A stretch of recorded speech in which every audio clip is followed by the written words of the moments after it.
King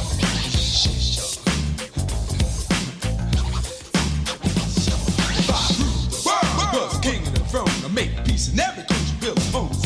Not running a conference or a president. I'm just here to tell the world how my story went. You see, first it was a dream. I was living in Rome, and then I moved to London, bought a brand new home. And everywhere I went, I drew lots of attention, like a stretch limousine, one of those new inventions. It took a few years for the day had come, but I was ruler of the world, ranked number one. So I headed toward Washington to claim the crown, and let the whole world know that the king was in town. As I arrived, the crowd started to cheer, and then someone yelled out, "The king is here!"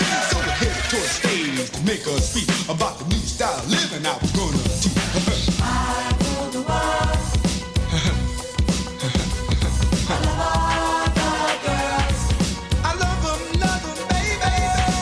Red diamonds and pearls. Ooh, yeah, yeah. If I rule the world.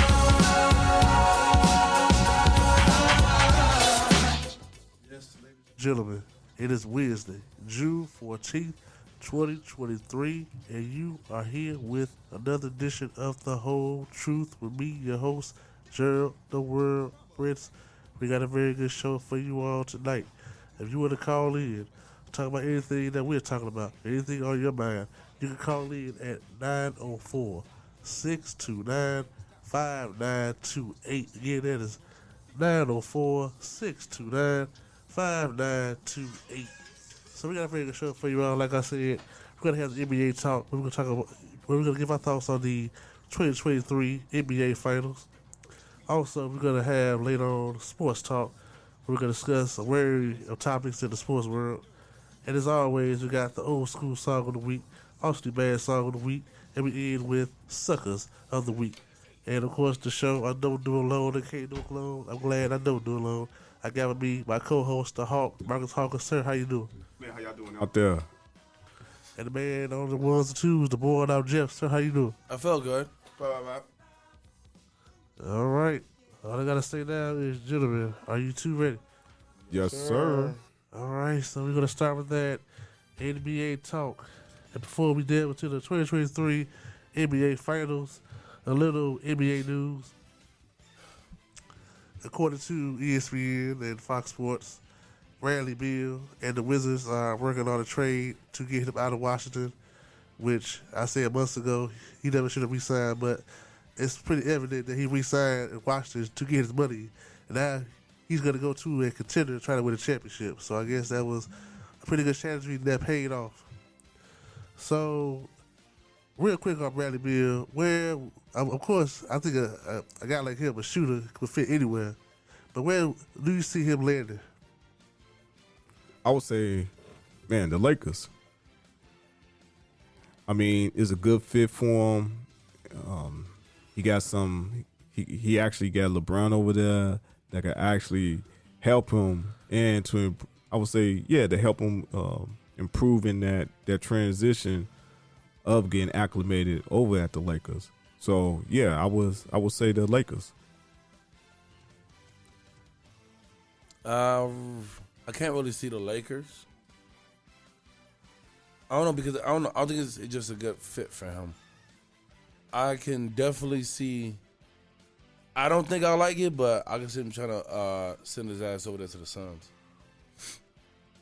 But who'd you get for him though? That's the thing.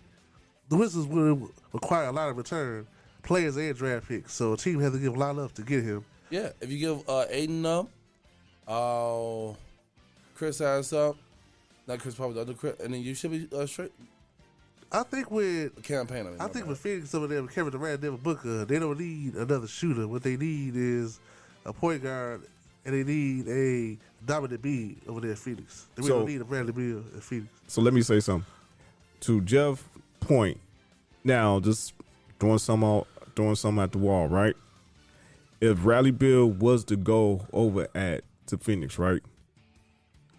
The coach that's over there, he could swap out Devin Booker as well as Bradley Beal. So that way you're taking the pressure and you're taking that load off of them when they get into the quarters.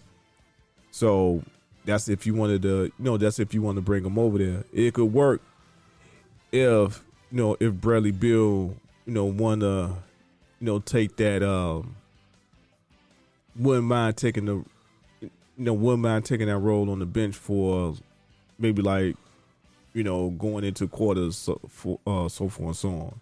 Because I mean, it could work, but if Bradley Beal wants to, be the man, then he might need to find a team that's going to let him,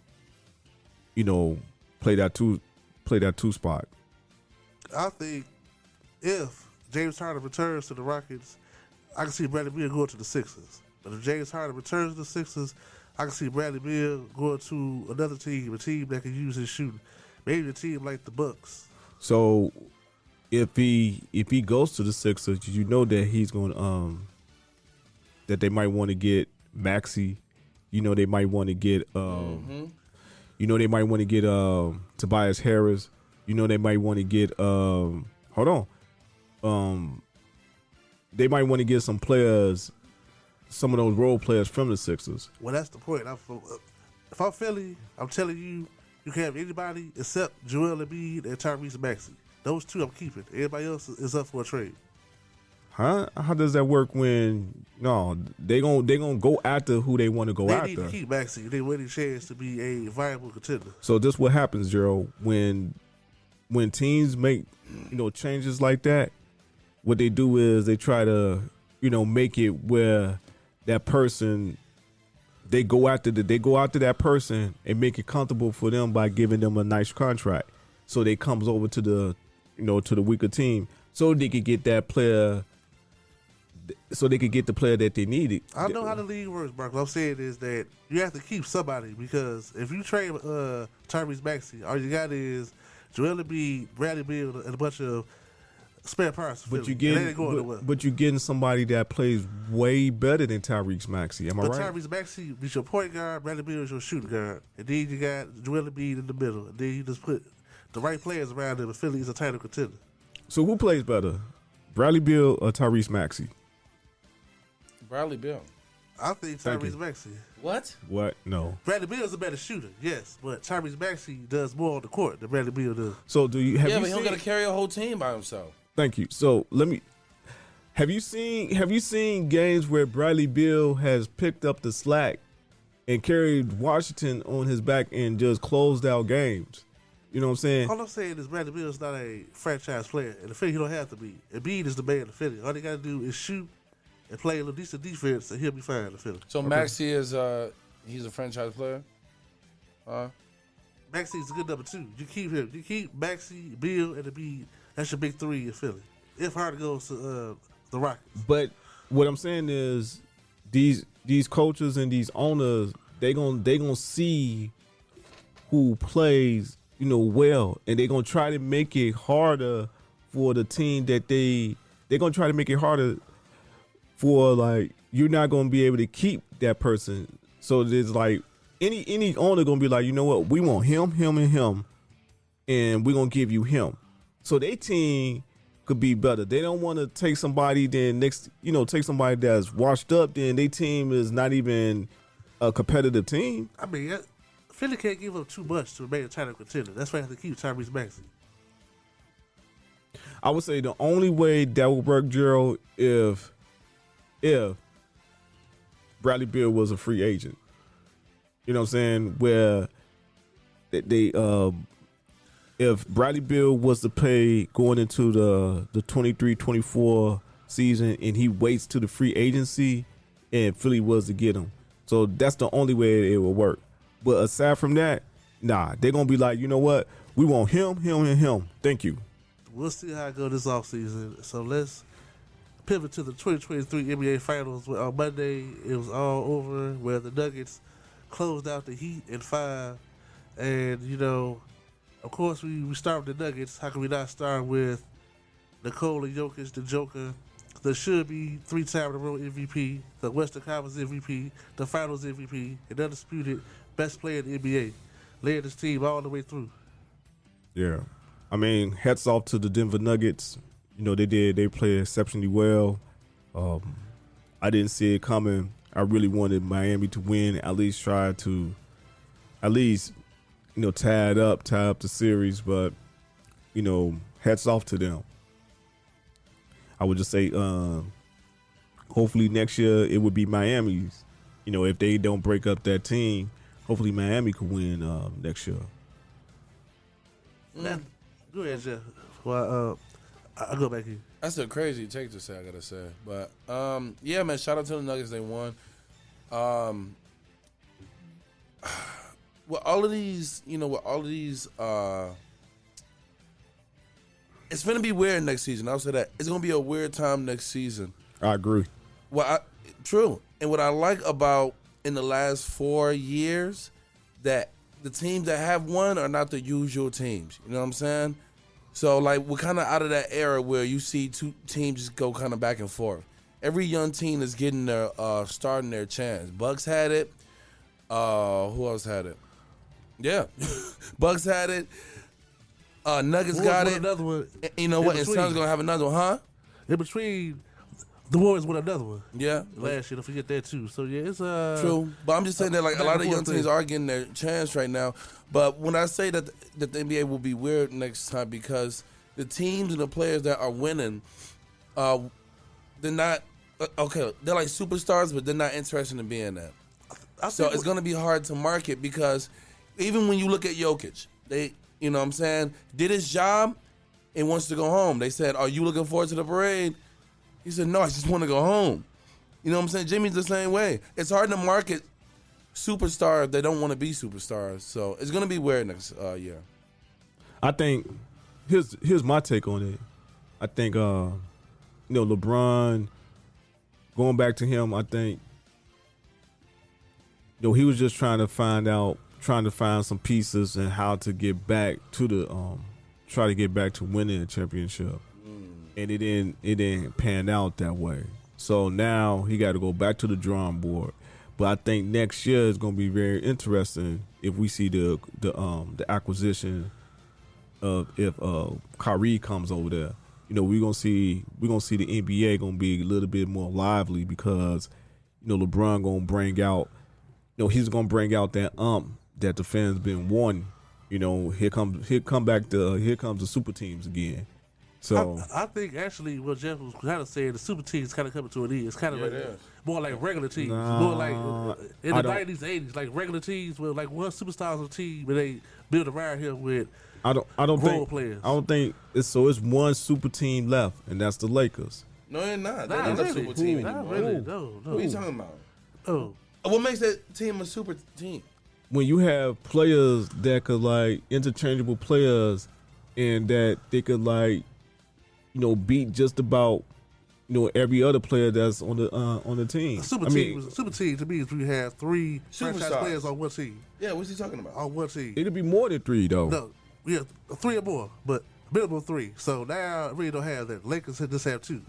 And it's also as well. But if just say for example, if they go, like I said, if they go back to the drawing board, if they get the acquire of Kyrie Irving, I think it's gonna make a little bit of noise. And the reason why I say it's gonna make a little bit of noise is because the Lakers has been yearning for a true point guard that's been, that's really haven't been over there. Yeah, that's true. I mean, but Kyrie is such a wild card. Saying if he wants to go to a team that's trying to win a title, trying to go to a team that's give the most money, our team that wants to put him in the movie. With Kyrie, you never know. So he's unpredictable. But like I said before, when you play basketball and when you play with somebody that you've been playing with for a long period of time, I mean, your skills start to come out and that hunger starts to come out again. Like I told you and Jeff, when we see the replays when Kyrie was at Cleveland, we seen a whole different, ball game when Cleveland was playing against teams. That is one thing that Kyrie has admitted that makes sense. When he plays for LeBron, he plays better. He's learned to appreciate that. And he's more focused on the court. He learned to appreciate playing with LeBron. At first he did, now he does. He does. So that is the credits. But there are two teams that Kyrie could go to. You go to the Lakers or go to the Heat. If you go to the Heat could return the first, as you said. Jimmy does need some help. So Kyrie gets over there, and then they get some more shooters that he could return to the finals. So who do you? So just say all right. So we talk about the Heat, right? So do you get rid of a Hero? No. They could have used Tyler Hero. Also, we keep him. Do we get rid of like who's that guy? Struss. Max Struss. Yeah. Do we get rid of him? I think of all the guys you would start with, Duncan Robinson, because if Robinson is not hitting his shot, he on the court, he's useless out there. They'll play no defense. So do we get rid of Kevin Love? No. What? No, you keep Kevin Love. Okay. So we keep Kevin Love. So who do we get rid of in order to get Kyrie? If we talk about Miami, You might have to let Bam go. No. You start with Kyle Lowry. You either convince You're not going to get a lot for Kyle Lowry, dude. You convince Kyle Lowry to either be a backup or tell him that he has to go. No, man. So real quick. So do you move Jimmy to the 3 and let Kyrie play the 2? Kyrie is a point guard. Okay. He plays point. All right. So we or do we do it like this? Do we let Kyrie play the 1? Do we let Kyrie play the 1, Lowry play the 2, and Jimmy Butler play the 3? Too small for the 2. That's why he be your backup. Okay. And the Heat also need a traditional center. Bam Adebayo, but as I like him, he should play a power forward. He needed a traditional center, a guy that can bang with the big boys. That's one reason why the Nuggets threw the Heat all around the finals. They didn't have nobody to match up with Jokic at all. So do you grab what's his name? He came from the Kings, that center, and he went to Golden State. What was that center? What was that center's name? It's on the tip of my tongue. Dwayne Dedmon? No, he played with Sacramento. He was a Lithuanian, something like that, and he went to Golden State. He left when Where's he at now? He's at Golden State. I think he's at Golden State. So I would say, like, if you get that center, you know what I'm saying, then I think that Miami would be another good contender going into the playoffs for next year. Yeah, they would. It is going to be an interesting NBA offseason, but let's give Denver their flowers real quick. Of course, I'm talking about the Jokic. Let's talk about Jamal Murray. The man returned from his knee injury and has proven to be why he is Denver's best second option. A very good point guard, very good shooter. He helps, keep that team balanced. The way Jokic will do it all by himself. I mean, right. KCP, Cartavius Caldwell Pope with the key steal. The only member of the team has a title ring. KCP proved his worth. Jeff Green, who 12 years ago had heart surgery, finally NBA champion. Eric Gordon traded Ringo from Orlando. That was good. And also the coach, Michael Malone. When he was fired from Sacramento all those years ago, everybody said it was a mistake. He was a good coach. The only guy that got through to DeMarcus Cousins. And he came to Denver, proved his worth, and has been validated with the NBA championship. The Nuggets are a good championship, a good organization. I'm not saying from top to bottom because the owner is just like a lot of people, but I'll say from the president on down, a very good organization. So I would say when they made that run during the bubble, and when they didn't make it, I think that's when they start acquiring new pieces to add to Denver's that's team. true, but in actuality, the Clippers should have beaten the Nuggets. And I think the Clippers would have beaten the Lakers. I think the Clippers would have won the title if they were focused and wanted to be in the bubble. But the Clippers didn't want to be there. That's why they choked. But that's neither here nor there. But right. So I actually think the Nuggets can actually win the title again next year. Yeah, if they keep that same team. If they keep that same team, they could be a dynasty because they have the best player in the league, a very good coach, very good players who all know their role, who embrace their role. So I would say this, like what Jeff said, like to make it, to make the NBA more interesting, if they go back to the 80s and the 90s where you don't really see a breakup, right? They keep these teams. That'd be nice, but never gonna happen with consistency. With free agency. I know. And players want more money. Players want a bigger role. Yeah. Players, want to leave to go to a different city. It's never gonna happen. Yeah. But I mean, I think about you for the old days. That's what I do. I mean, that would be nice because now you could keep certain teams that are rebuilding in the rebuilding stage. Yeah. You can help them. You can have them to be now playoff contenders, opposed to like breaking up a team, then they go back to square one. Yeah. Yeah, and I don't see that ever happening ever. No, not with the Nuggets. They had, you know what? They had this team together for how long? 2 years, I think. That's it. Yeah. I feel like after the second year, if it didn't work, they would have kind of shut it down. But you know what? I like a lot more teams are sticking with that whole Warriors thing, is just not blowing it up after you win. So, you know what? And one thing that you got to talk about too is what Jamal Murray did is what we thought Clay was going to do. Come back after a bad injury and then like just set the game down and, you know what I'm saying, make those you know what I'm saying, trees if it counted, you know what I'm saying, be clutch. We thought Clay was going to do that and he did not. But Jamal Murray showed up though, so you know, a great comeback story for that guy. Yeah. Yes, absolutely. Absolutely indeed. And we're going to talk about that in the coming weeks on the NBA and free agency and where we think players could be going. But when we come back, we're going to do a little sports talk. But are you ready, Jeff, for the old school song of the week? Let's go. It's the Time Make Social Club with Rumors right here on Fluid Radio, where all things are fluid. Yep. Let's go.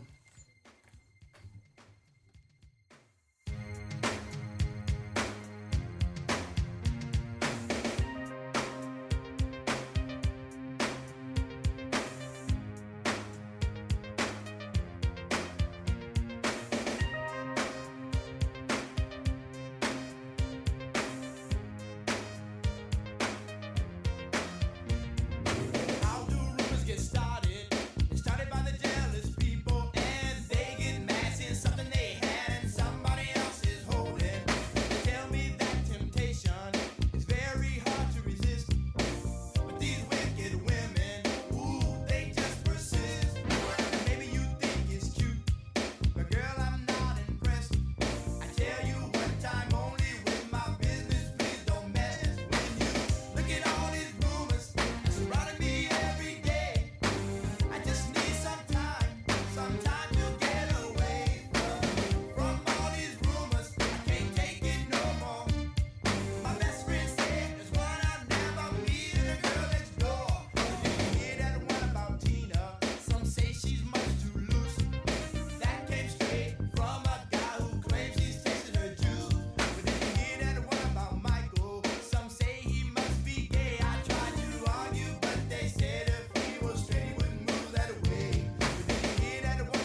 Yes, that was the Timex Social Club with Rumors right here at Fluid Radio where all things are fluid. If you want to call in at 904 629 5928. Get in at 629. Sorry, 904 629 5928. Now we're getting ready for this little sports talk. We're going to talk about topics going on in the sports world besides in the NBA. Of course, the big news is, I think we did it to it last week, Shannon Sharpe leaving Undisputed. Yesterday was officially his final show, and he started off strong, but ended up very emotional. When he thanked everybody and their mama, he ended, of course, with thanking Skip Bayless and saying he don't know where he end up, but you will see him again. Mm-hmm. So, I think we down to, how much a loss it's going to be with Shannon Sharpe leaving Undisputed. I'm going to try to watch the show without him, but I don't know if I'm going to like what I see. But how much did, you watch Undisputed more for Shannon Sharpe than Skip Bayless? I know I did. And I would say, by me watching it, I seen a lot of, enthusiasm, a lot of passion when Shannon Sharpe was speaking about various subjects. And he also carried that onward when he had his own show, when we talk about Shay Shay. And he has a lot of celebrities. He's very diverse when he does his own show. And I think that's one of the reasons why, he wanted to do his own syndication of just bringing more and more diversity to his show. And I think that, when he's with Skip, it was probably corporate owned, and he probably had to stay in the box, right? He probably couldn't even, venture out. But since he's having the freedom, I think he's kind of a little bit, just riding his waves right about now. So hats off to Shannon Sharpe for doing this thing. Yeah. You said that what impact does he have? To me, you need both sides of it. You need Skip and you need Shannon. Because without Skip's, granted, he is an entertainer and he knows how to get whatever he wants from that person. Whether that's good, whether it's bad, he knows how to get out of them. Most of the time it's just for a reaction. But without Shannon there, man, I think that Skip can do it with whoever he wants because he's that good. He did it with Stephen A. Smith. He did it with what's her name before. He did it with Shannon. That man can honestly make any type of show he wants. He's really good at that. And I like the Club Shay Shay show. I think he's a really good interviewer. He's a good analyst. But at the same time, you need something that he's going to react off of. You know what I'm saying? Right. So, but we'll have to see. But don't sleep on Skip when it comes to just making a product. He's good at making a product that we will all watch. When he left First Take, did we think that he was going to come out with Undisputed? Hell no. Do you think? And when it started, did we think it was going to be good? Probably not. Now look at it. So real quick, I ain't want to cut you, but I would say this. When he's going to keep up with the times, right? And I think that Shannon Sharpe, that's what he's doing. He's trying to, hey, you got young entertainers, we got sports, we got music, we got everything. Let's bring them on. It's not just about sports no more. It's more so it's kind of diverse. Yeah, but we only go to that show to watch it for sports.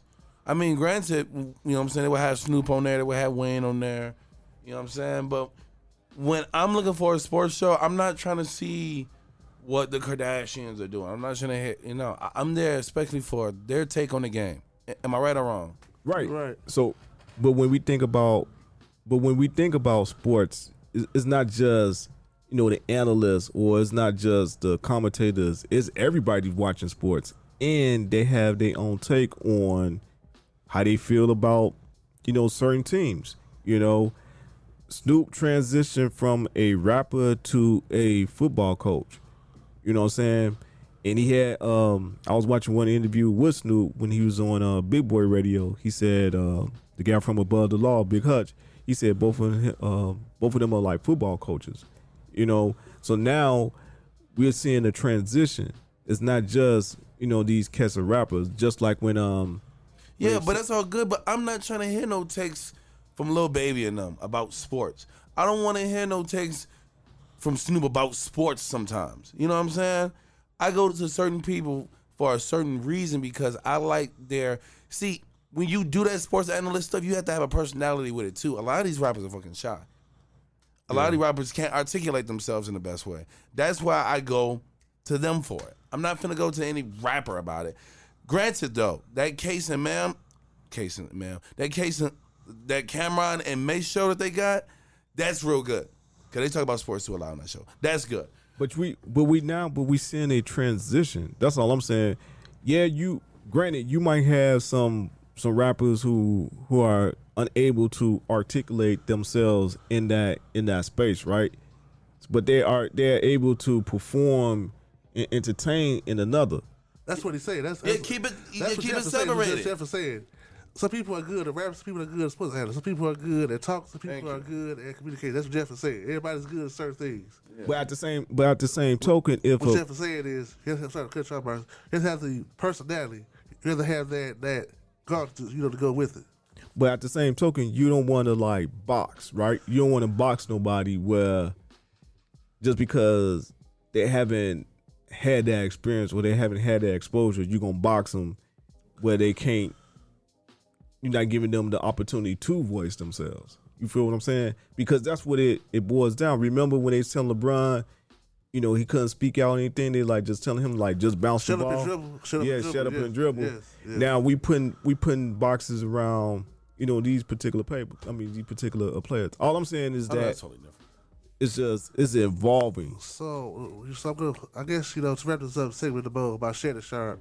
I think with Shannon Sharpe, Shannon Sharpe was to express himself without having to feel a PC, without having to answer to a sponsor. There were times where Skip Bayless, came to him a certain way. I know Shannon wanted to react a certain way, but we know he was on TV. He had to be professional.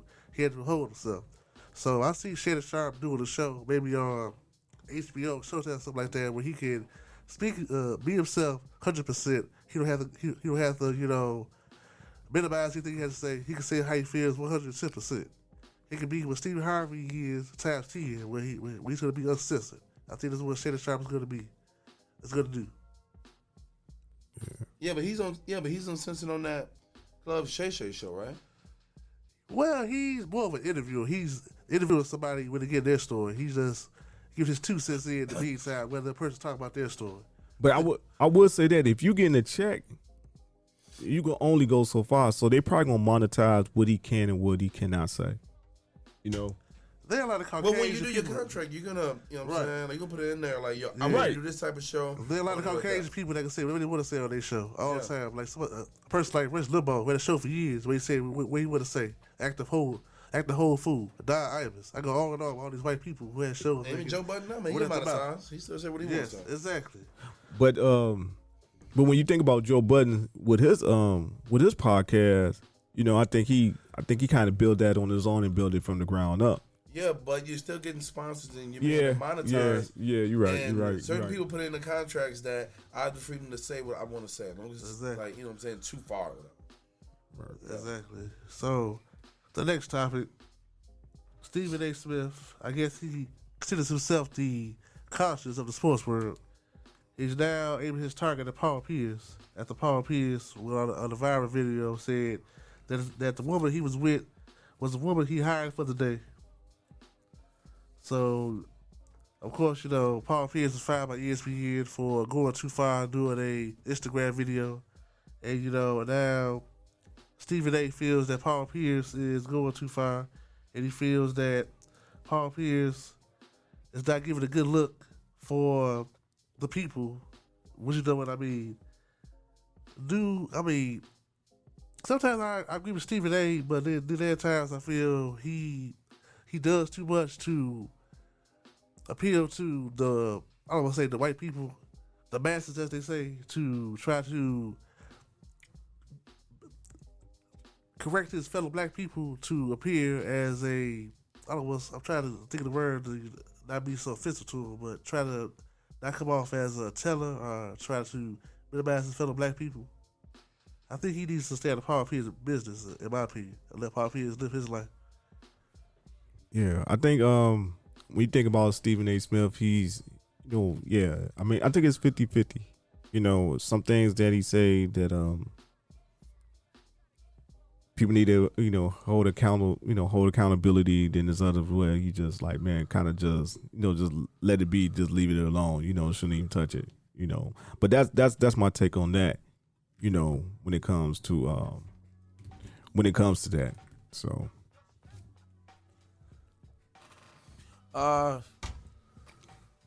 Here's the thing: when you have, did he say they like free range, or was he asked about it? He was actually on. He was actually on Kevin Garnett's podcast, and Kevin Garnett was ESPN. So Kevin Garnett, had to try to convince Paul Pierce to calm down with all that because KG's at the contract, so he can't be doing all that like Paul Pierce can. Okay, so you're saying that the KG had asked him about it. He asked him about it, right? Paul Pierce just brought it up, and KG was trying to calm down, talking about he was girlfriend for the day for this website where you can hire a girlfriend for the day, basically escort. Okay, but what Stephen A. Smith, what does Stephen A. Smith have to do about all this? Stephen A. Smith was saying that. Well, he commented on. He called out Paul Pierce's behavior. Oh, okay, I see. Okay. And he's basically trying to correct the fellow black man, so the white people won't look so bad, look so down on us, basically. I don't see nothing wrong with that. If he reached out to try to help. If he had called her personally, yeah, that's fine. But to do it publicly, I don't think it's a good idea.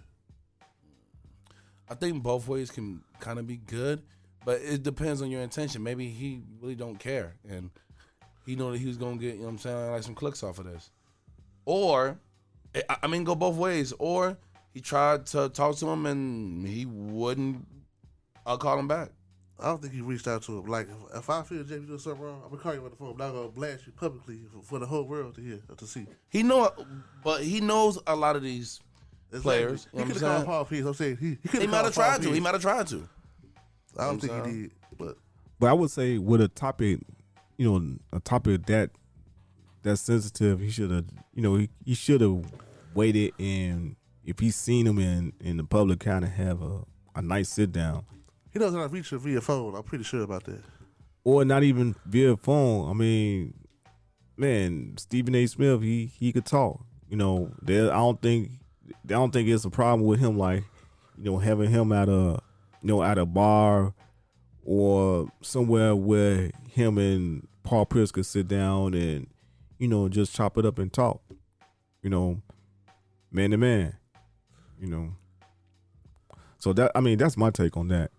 I think people don't have the ability to bring people in closed confinements and just talk to people and let them know what's going on, opposed to just trying to express that stuff, publicly. It's called communication. It's called networking. It's called word about. Right. All you gotta do that behind the scenes. Man, I think people are losing that. I mean, you have all these. You have everything going on with the phones. And there's also DM, direct messaging. Everybody has social media. You can DM somebody too. You ain't got to message them publicly. Well, I think, we have. I say, Marcus, everybody but you has a social media account. But so I would say this, not to deviate, but I would say that we have all these amenities, right? But we forget the basics on how to, like, communicate with each other. We need to bring it back to ancient times. And if you see me out and about, we could talk and squash it up. I mean, that's how rappers did it, back in the day, where they might be at a concert where they might meet each other in the street somewhere, and they like, man, that beef that you was talking about, like, man, blah blah blah, it was just that, and they squash it. We don't have that no more. You're right. All they do now is do this song, take the entourage and fight each other while they stay in the back talking mess. Right. That's what happened now.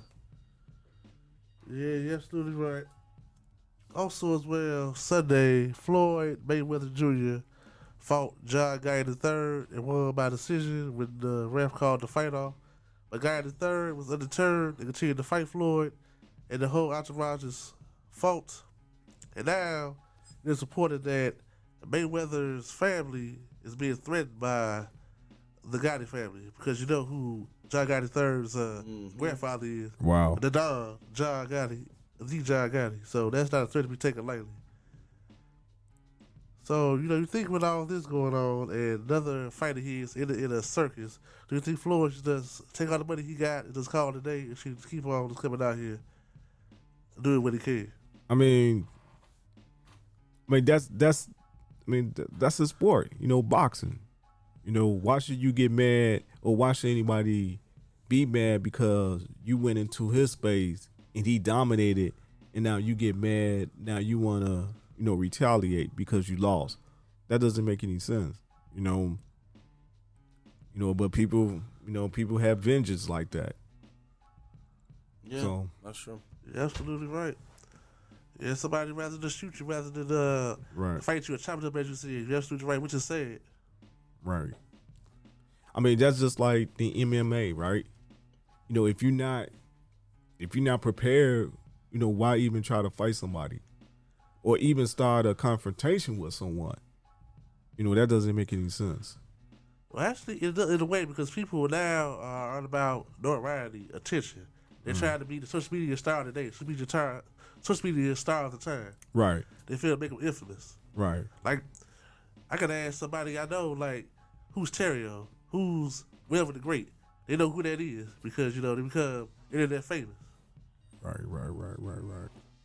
So, yeah, but people always try to find a way. People still recognize me, and I was on a TV show years ago, so it just happened. Wow. So what TV show you was on? I was on Dr. Pimple Popper. I had a big bump on my left middle finger for 8.5 years. Wow. Yeah, and my wife Renee and her sister, she was watching Dr. Pimple Popper. They both were. And Renee said I should write into the show. So I talked to a producer, and we talked. A few weeks later, I talked to him again. He said, give him a few months. A few months later, it went on. He said, you've been picked for the show. So a few months after that, the crew came out here to Chicago, filmed me working, do whatever. How I move around with the bump my finger. So I'm going to California in December. I finally meet Dr. Pimp Popper. Dr. Sergeant Lee, her real name. So I met her. We did the show and everything. And she said, due to what I had, she couldn't do the surgery. But she told me to give her a few months. So a few months later, she said, come on back out here. I found a hair specialist named Dr. James Lilly, who's going to give you the surgery. So I went out to California again, and Dr. Lilly performed the surgery on me in February of 2019. And I've had this bump off my finger for almost 4.5 years, and I feel blessed. Wow. Yeah, you wouldn't even know it was here for 8.5 years. You wouldn't even know that. Congratulations on that, man. Yeah, thank them, man. They pay for everything, the surgery, the flights, everything. So I didn't pay anything. Wow. Yeah, but people still come to me all the time. You got the Pimp Popper? I said, yeah, that's me. How's the finger? Yeah, the finger's good. Wow. Yeah, so everybody just looking for the 15 seconds of fame, but I have mine, and I still get it every now and then. What's terrible, sir? Terrible. What's wrong? So you was on a show called Pimple Popper? Dr. Phil Popper. Yeah, it's on TLC. It's still on TLC. Oh, Lord. It's actually TLC's, I want to say it's their third rated show behind They Fiance, and it's another show I can't name, but I think they're third. When you come back up here, we're going to have it planned. They show my show all the time, actually. I should get royalties. They show my rerun all the time. I need to get royalties. Did they pay you for anything or no? They gave me like $200 a stipend. I was out there in California. So that was cool. Yeah. Not bad. Yeah, not bad at all. Yeah, and we play next time you're here. Okay, go ahead and play it. I enjoy it. I'm proud of myself. Proud of being on TV. That's what I'm saying. Who's proud of being on TV? No, we're going to give you your flowers. I don't need flowers. Women need flowers. I need that. I need props. I heard that. Okay. Yeah. So that's how it goes. So when we come back, we're We're going to finish up this show with Suckers of the Week, but I got to do the Austin Bad song we couldn't do last week because our NBA talk was a little long last week. So, Jeff, are you ready for that? Yes, I am. All right, it is Heidi Montag with Body Language right here on Fluid Radio, where all things are fluid.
Show me a step game, go ahead, speed it up like you're in the left lane. Up in the jet plane, feel about a mil.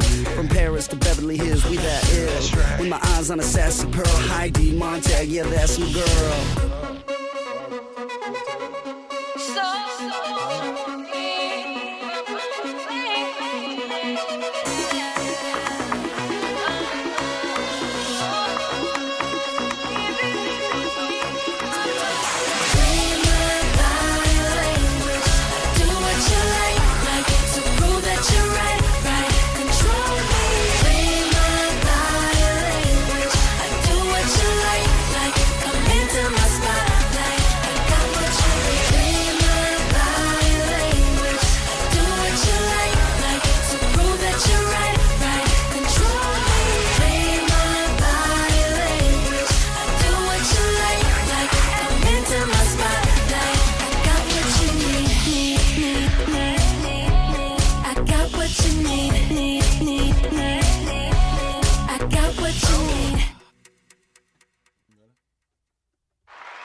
Yes, that was our Austin Bad song of the week.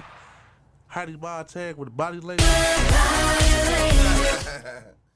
That was a very good song. Yes, it was. Right here at Fluid Radio, where all things are fluid. And before we get the Suckers of the week, I got to mention a special round of applause for Mr. Tyler Perry, who has bought BET and VH1. So Tyler Perry, his empire has increased tenfold. And you will be seeing his shows all over BET as is. So you're going to see his shows BET 24/7, and you're going to see his shows and movies on VH1 24/7. How is that a good thing? It's a terrible thing. It's a good thing because Tyler Perry is a black man. In fact, a black man owns major cable networks like VH1 and BET is a good thing. And the BET is black owned again. Do you know the BET was owned by Viacom ever since 2005? That's not good. The white company owned BET. That's the same. That's owned by black men again. That's a good thing. But I think what Jeff is saying, to overpopulate your shows, and you don't really bring anything else out. Yeah, he don't have any quality. I get y'all point about Tyler Perry, but Yeah, the his shows are mid. but the man built $1 billion empire here. For that, he should be accommodated. Yeah. Yeah, but he did that off of hear- pulling the strings of women's hearts and their emotions and stuff by putting a lot of black men down. I mean, besides Daddy's Little Girls, can you think of a movie when at least was one black guy that was put down? I would say this, I need to go through his movies, but I like the mostly all of them. Really. So I would say this. So I didn't want to cut both of you off, but I would say this. When I was coming up, I think I started seeing, BET around 1987. I was around my cousins. I was at my aunt's house. My older cousin, I seen Loose Ends for the first time, and it was a R&B group from the UK. And man, I mean, when I first seen with BET, it had this certain mystique about us. I mean, it had a certain mystique about itself, right? You had MTV, but when you go turn on to BET, it was different. You know what I'm saying? You had Rap City, then you had other shows that was on BET. But I think now when you see Tyler Perry, I think, that it's him because of his shows. When back then, I forgot the owner, Bob Johnson, when he owned it, you can't really tell. He was diverse. Right, he was diverse, so you really didn't know what happened. Okay, so I'm gonna cut Tyler some slack. So when you watch a Spike Lee movie, it's a Spike Lee movie. Like, what's the difference between Spike Lee and Tyler Perry? Because Crooklyn was not the same as He Got Game. He Got Game Exactly. was not the same as Do the Right Thing. Nor Malcolm X. Nor Malcolm X. Nor School Days. Never mind. Okay, to me, Dallas Girl is different from. No, I brought that one up. No, I brought that one up. Hollywood Vacation. Nor Summer of Sam. Like when you think like Spike Lee, he has a catalog, and he could go. He could go different ways. You know what I'm saying? He could take you from documentaries, to heartfelt. He could take you to like the corporate structure. I mean, he did it all. But when you see Tyler Perry, It's a black woman as a protagonist with a black guy, and then he's not treating her right, and then she goes to the Mexican or the light skinned guy, and at the end of the movie she finds God. Okay, I think you lose the point. So you two are the biggest Tyler Perry fans. That's fine. What the fuck? I'm just congratulating Tyler Perry on all the videos. I am But I'm too, saying but that's just, not a good thing. I don't think. no, I think it is. I know I I think it am. is. I am too. But what I'm saying is that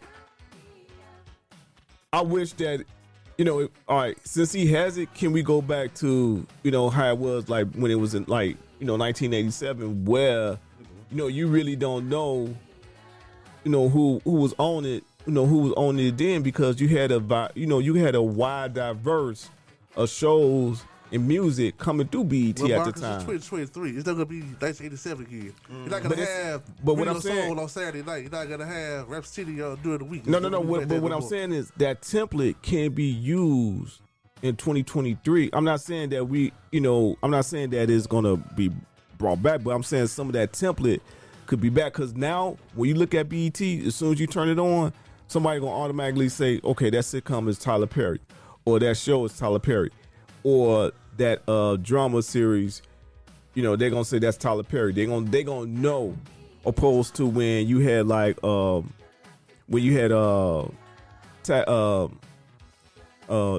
Smiley that was on BET when he was doing his shows. You know what I'm saying? So we had it's just very diverse. You know what I'm saying? I'm just saying that times will change. Tyler Perry's on top. Tyler Perry gonna do things his way. Him doing things his way is the reason why he owns VH1 BET, why he is a very successful man. He's come a long way. I know y'all his biggest fans. But I gotta get the brother his dap. Yeah, but It's his dessert. But before we, before we deviate, I'm just saying, like, in the defense of Jeff, we just saying that, man, how do you overpopulate the whole station? Don't you know that Tyler Perry with your actually? shows? I'm gonna tell you this. Tyler Perry actually talks to people online. So if you want to talk to Tyler Perry, just DM the man and ask him all this. I'm sure he will answer you in due time.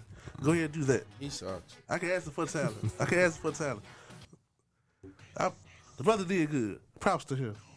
All right, so now we're gonna go on to my favorite segment, Suckers of the Week. Where I give people on blast. Oh, so Medea, you don't like Medea? No, why would I like a man exploiting his temptations? And no, I don't like Medea. And then she always saves the day too.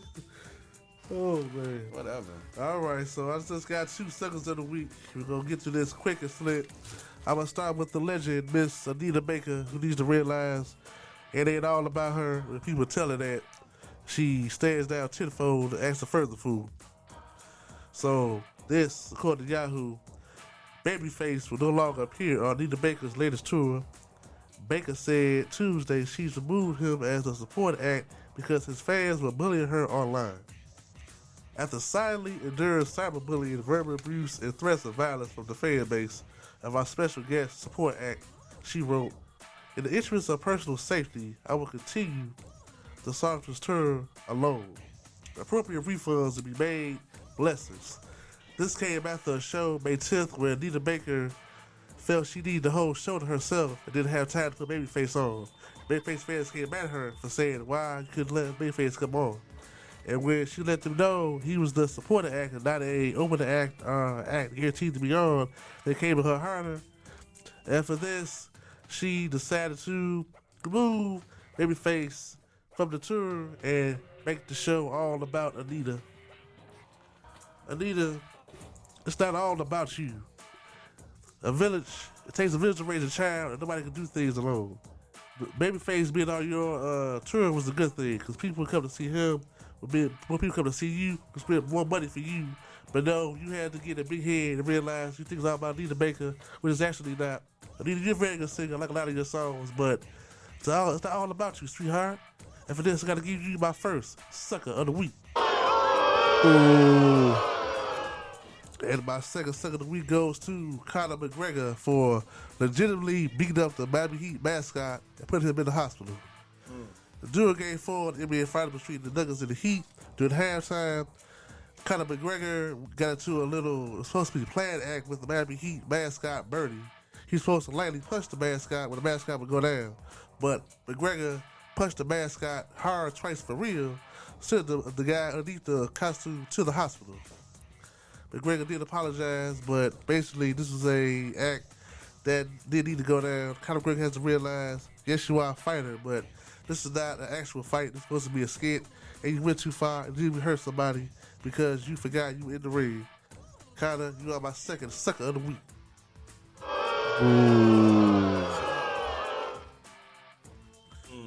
Man, sucks.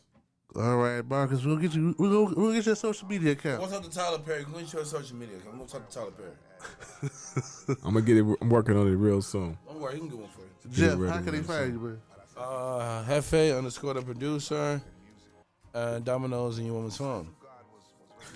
All right, you can find me on Facebook, Gerald and Britts, YouTube, Instagram, and Twitter. About 2 cents on it. My co-host, Mr. Marcus Hawkins, the Hawk. The boys are twos, the boy, and I'm Jeff. Shout out Tyler Perry. I am Gerald the Word Britts. Of course, Sunday is Father's Day. I'm a father. Jeff is a father. Happy Father's Day to you, Jeff. Happy Father's Day to all the fathers out there. Yup. All the real fathers, the stepfathers, the other fathers. All the fathers. Man, we need to get our props. Mother's Day, people go hard. Father's Day, we don't get anything but a tie and a thank you. Shout out Father's Day. Give fathers some love and do some nice for them. Have a good one. Peace. Music, I promise you, I'm gonna shout you out and I'm gonna testify.